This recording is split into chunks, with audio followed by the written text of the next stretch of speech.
Good morning. Welcome. I am Karen Anderson, and I minister to this congregation as we minister to each other.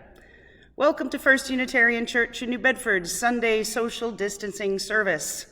We are a diverse congregation of spiritual seekers who come together to serve each other and our community with love and compassion as we fight side by side for justice. As members of the Unitarian Universalist Association, we believe in the freedom of religious expression in a supportive environment, in the never-ending search for truth, the unity of experience, and the inherent worth and dignity of all people. We are people of purpose here, and everyone is welcome in this meeting place. Good morning. Happy Father's Day. Happy solstice. This morning I am welcoming Yasmin Vincent, our RE director, and she will help us light our chalice this morning. Come on, Yas.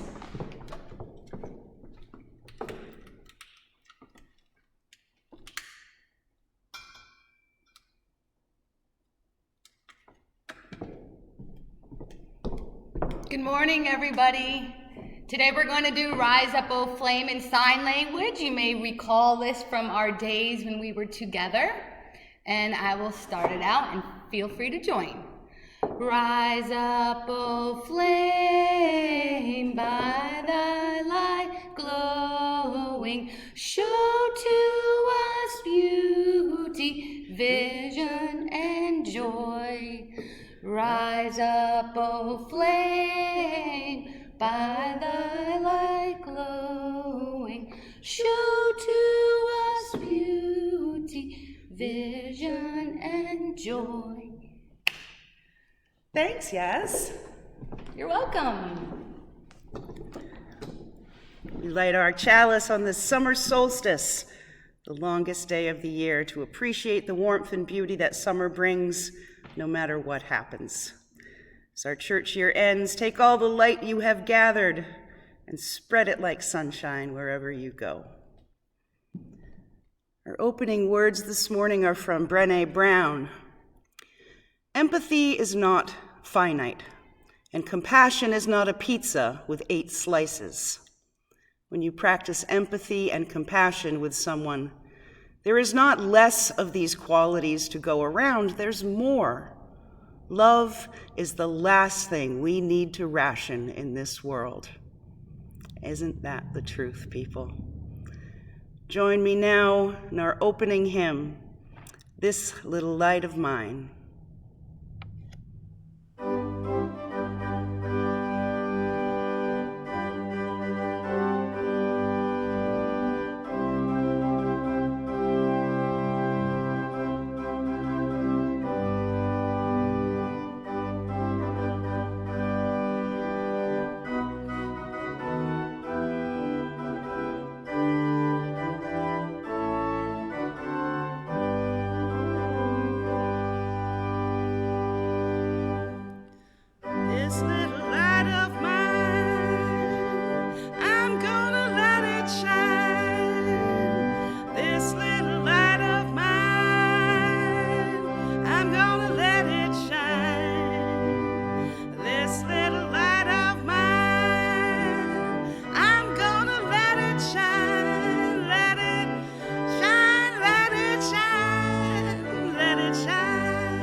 Let it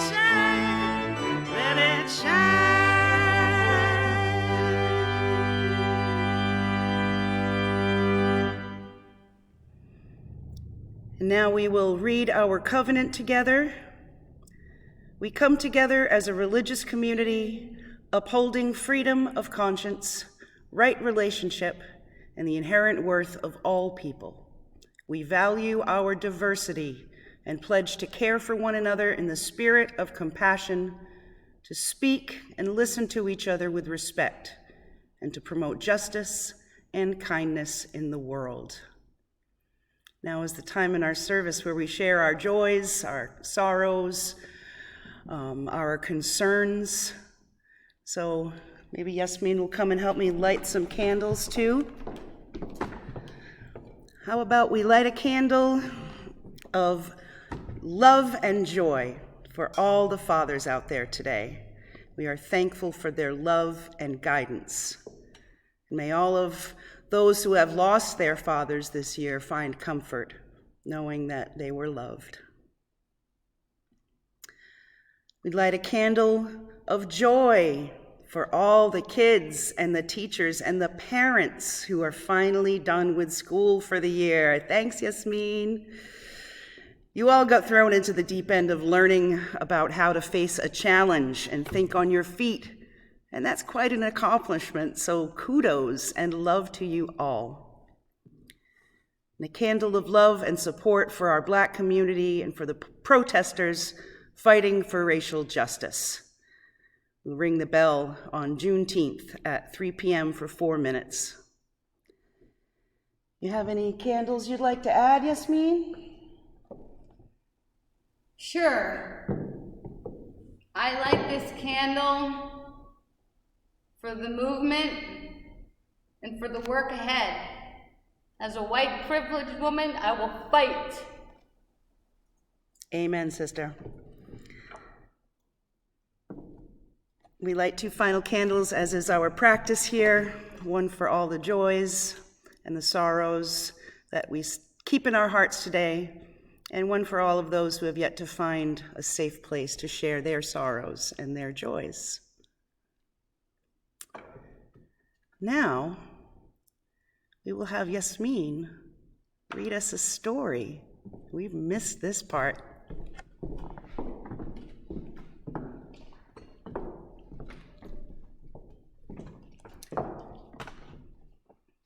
Good morning, everybody. This book was donated by a wonderful person, Lisa D. And this was before all the craziness, even though it all existed and we just sort of watched it and continue to. So I'm going to read you The Undefeated by Kwame Alexander and Kadir Nelson.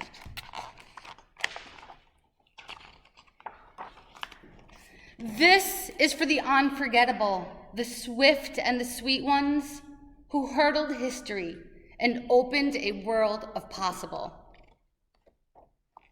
The ones who survived America by any means necessary.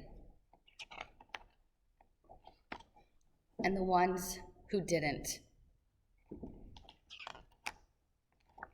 This is for the undeniable, the ones who scored with chains on one hand and faith in the other. This is for the unflappable, the sophisticated ones who box adversity and tackle vision,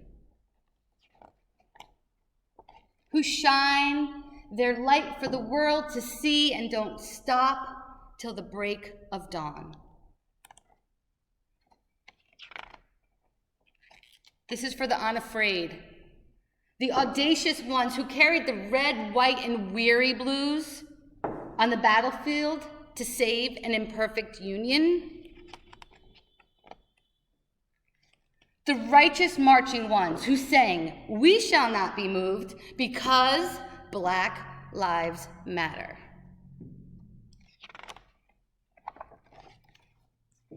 This is for the unspeakable. This is for the unspeakable. This is for the unspeakable. This is for the unlimited, unstoppable ones, the dreamers and doers who swim across the big sea of our imagination and show us the majestic shores of the Promised Land. The Wilma Rudolphs, the Muhammad Alis, the Althea Gibsons, the Jesse Owenses, the Jordans, the LeBrons, the Serenas, the Cheryls, the Reese Whitleys, and the undiscovered. This is for the unbelievable, the wee real cool ones. This is for the unbending, the black as the night is beautiful ones. This is for the underdogs and the uncertain, the unspoken, but no longer untitled. This is for the undefeated. This is for you and you and you, and this is for us. And in this book, the history of all the beautiful pictures in the pages are amazing. So I just wanted to take this opportunity to say, these are some of the titles we've read this year in Way Cool Sunday School. It is our job and mission to raise our voices and resist, and that is exactly what we will continue to do. So while we might be here looking like we have wonderful things going on, what really matters is what you do in your homes, how you treat your friends, how you act to your neighbors, and how you respond to implicit bias. If you see it, shut it down. It is our job, so let's continue and have a great summer, regenerate, and let's do this, and I'll see you in the fall. Peace out. What an awesome book. Our reading this morning is from Sharon Salzberg from the Kindness Handbook. Compassion allows us to use our own pain and the pain of others as a vehicle for connection. This is a delicate and profound path. We may be averse to seeing our own suffering because it tends to ignite a blaze of self-blame and regret. And we may be averse to seeing the suffering in others because we find it unbearable or distasteful, or we find it threatening to our own happiness. All of these possible reactions to the suffering in the world make us want to turn away from life. In contrast, compassion manifests in us as the offering of kindness rather than withdrawal, because compassion is a state of mind that is itself open, abundant, and inclusive. It allows us to meet pain more directly. With direct seeing, we know that we are not alone in our suffering and that no one need feel alone when in pain. Seeing our oneness is the beginning of compassion, and it allows us to reach beyond aversion and separation. Let us enter now into the spirit of prayer and meditation. Spirit of life, deepest mystery, light of the world, bless us on this summer solstice, the longest day of the year, steeped in light. Well, it seems like all around is in chaos and we are filled with anxiety. The world of summer unfolds, flowering in all the colors of the rainbow. And when we are quiet, we can hear how loud the birds are singing and watch them fly free overhead. Give us the wisdom amid our anger and grief, our passion for change, to look around and appreciate the unfolding season and allow ourselves a few moments of self-care. Help us remember to breathe between the shouting. Give us the thoughtful words to make deaf ears hear without having to shout, and the ability to listen. Blessed be the year that has passed in our church, and blessed be all the dedicated hands and minds who have come together to keep our church running during this pandemic. May everyone remain safe and healthy this summer, and remember that this pandemic is not over. Let us hope and pray that in some careful way we will be able to return in the fall and bring life back into this poor, lonely sanctuary. Inshallah, as God wills it. Amen, and so may it be.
Now is the time in our service where we ask you for your kind donations toward the good works of our church. As you, if you would like to, if we really encourage you to, please send your donations to 71 8th Street, New Bedford, Mass. 02740. We sure thank you for all your donations, your pledges, and we can't get enough because, boy, this place costs a lot of money, even when we're not here. So thank you.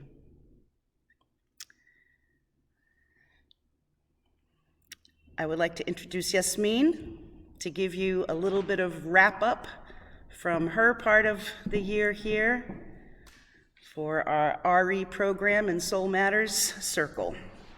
Yasmin. Hello, everybody, again. I just wanted to bring attention to a few things. If you were in the Wakefield Sunday School, you received an adventure kit with some really fun items. And I want to give a shout out to Deborah Thomas, a fellow Unitarian Universalist religious educator, for designing an anti-racist family sort of outline, which is accessible to all, of course, young, old, and not even born. We have 8 weeks of wonderful topics and lots of books, and if you need any, just reach out to us and we're happy to open our library to you. I would also like to remind everyone that we use a Soul Matters theme, and we meet each month to discuss issues, and I think it would be a really great opportunity to instill that and really form a solid group to move that forward and support each other as we move through these times. Lately, I have been consumed in wrapping up education, looking at policy, trying not to watch the news, and trying to be considerate of what it means to be part of this movement in my position. It is my goal as the religious educator here in this fine church to promote the mission and vision. And so we rise, we resist, and we raise our voices, and that is what we do with our Wakefield Sunday School and our Soul Matters groups. So I look forward to everything that we continue to work towards. I invite the families who are working with children to know that I am sending you blessings and strength, because almighty powers that be, you need it. It's hard to manage children. Don't take it personal. And for all of the congregants and members and people who I don't even know, I just want to say I am so honored that you are here listening to words of wisdom that can possibly one day do something, even if it's just one little 12-year-old black boy or girl or anything. Okay, thank you. And Wakefield Sunday School, First Unitarian Church in New Bedford, we welcome you all and look forward to seeing you in the fall. Thanks, Yasmin. So a few weeks ago, we had the pleasure of having Reverend Dick Fuchs virtually visit us. And he started off his sermon with a little song, went something like, zoom, golly, golly, zoom, golly, golly. And he kind of sang it as a tribute to the Zoom platform, and I rather enjoyed it. And I have a timely song with a sideways pertinence as well. It's called Summer is a Comin' In, and it's a very old British round, or rota, first written down in the 13th century in the Wessex dialect of Middle English, and it happens to be the oldest known composition featuring 6-part polyphony. And it goes like this. My Middle English is a little rusty, so you'll forgive me. Summer is a comin' in, loudly sing cuckoo. Grow with seed and blow with mead, and spring the wood anew.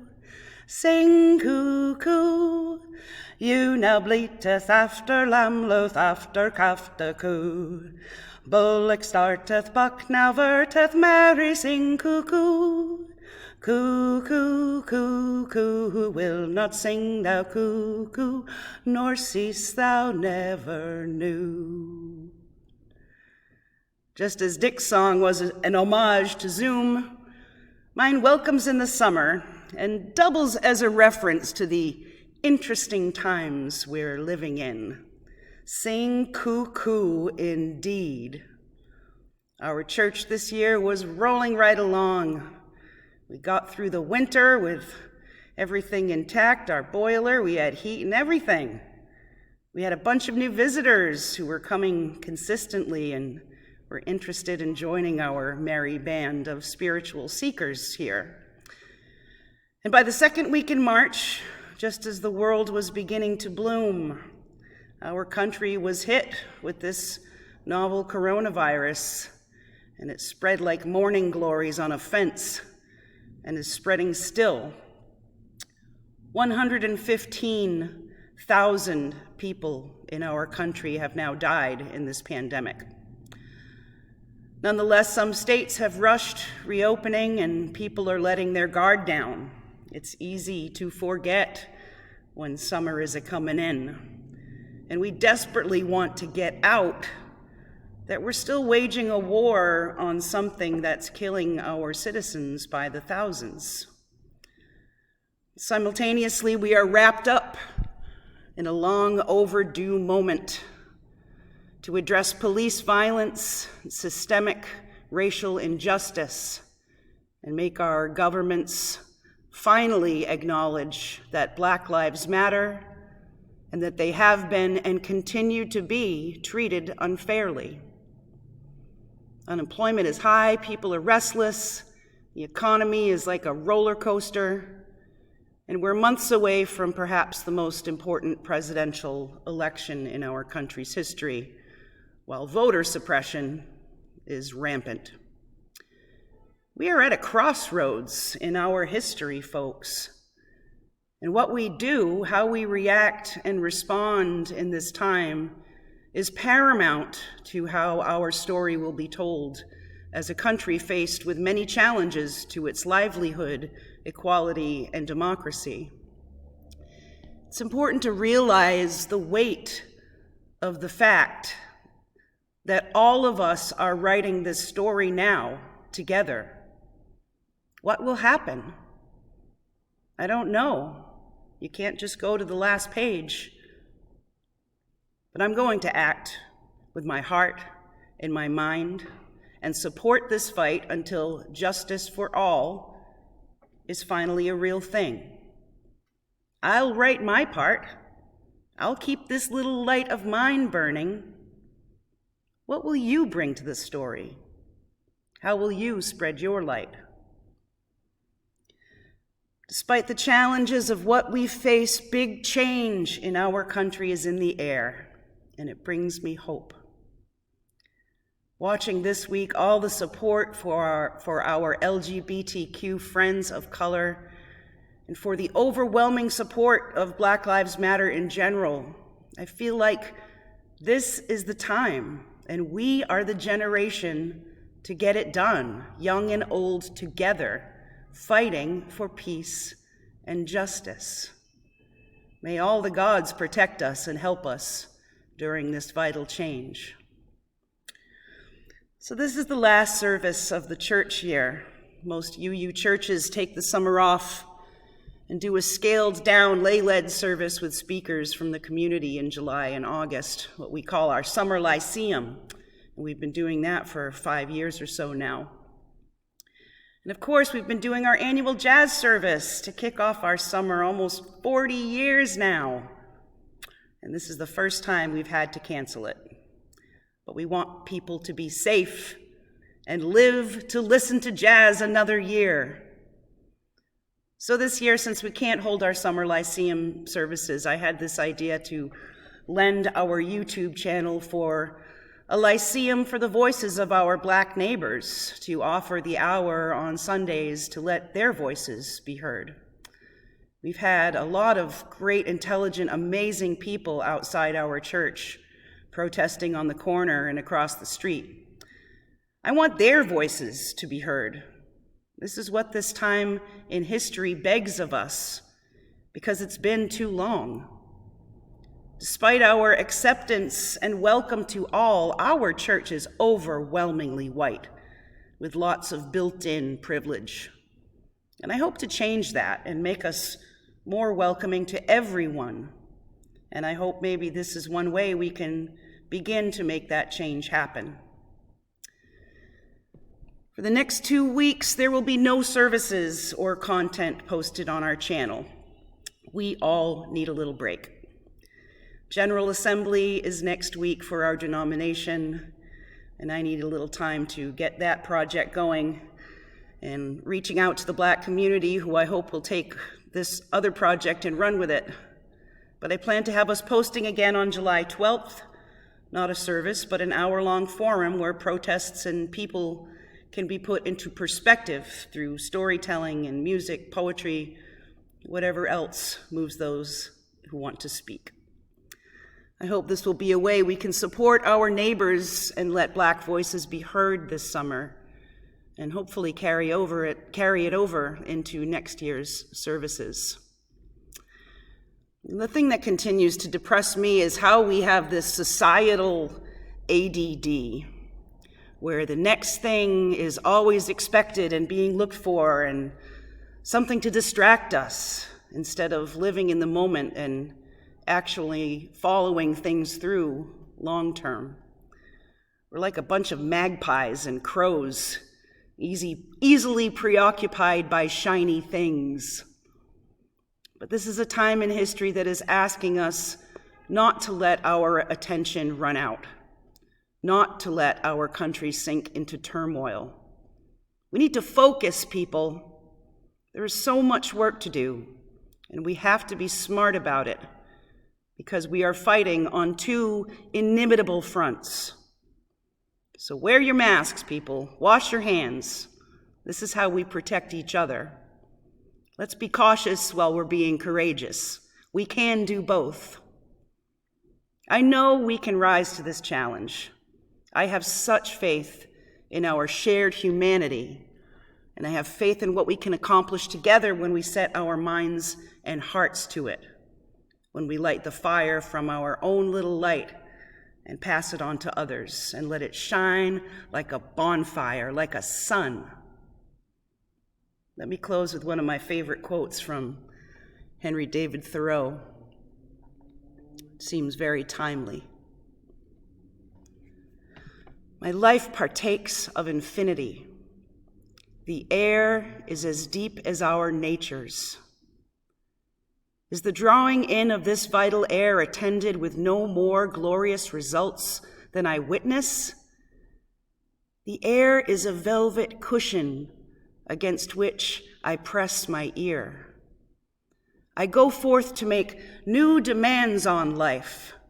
I wish to begin this summer well, to do something in it, worthy of it and of me, to transcend my daily routine and that of my townsmen, to have my immortality now, that it be in the quality of my daily life.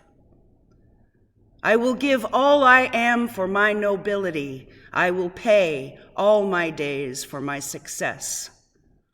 I pray that the life of this spring and summer may lie fair in my memory.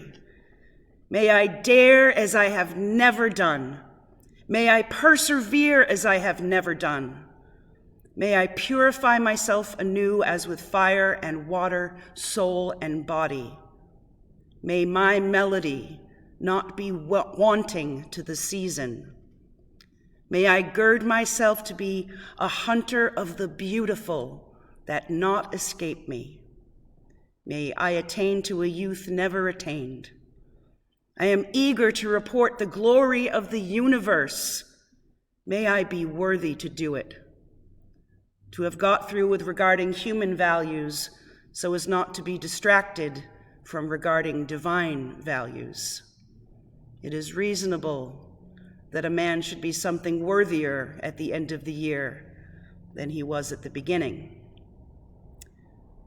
So may we all rise to this season of change, dare as we have never done, Persevere as we've never done. Begin this summer well and do something worthy in it. Amen, and so may it be. Our closing words are from Thich Nhat Hanh. In a time of anger or despair, even if we feel overwhelmed, our love is still there. Our capacity to communicate, to forgive, to be compassionate is still there. You have to believe this. We are more than our anger. We are more than our suffering. We must recognize that we do have within us the capacity to love, to understand, and to be compassionate always. Thanks so much to everyone who has been tuning in, and I hope you'll keep doing so. Please stay safe, enjoy the beauty of the season, keep your hearts strong. You can go to our website, uunewbedford.org, and watch all the services we've posted since March. And there's another 30 or so old audio services posted as well, if you'd like a little inspiration. So hold fast, church, stand strong, be kind to each other, spread that little light of yours everywhere you go, while taking measures not to spread this virus. I hope and pray that we'll be back in the sanctuary in the fall, because I really miss you. See you then. Take care. Be safe. Minister.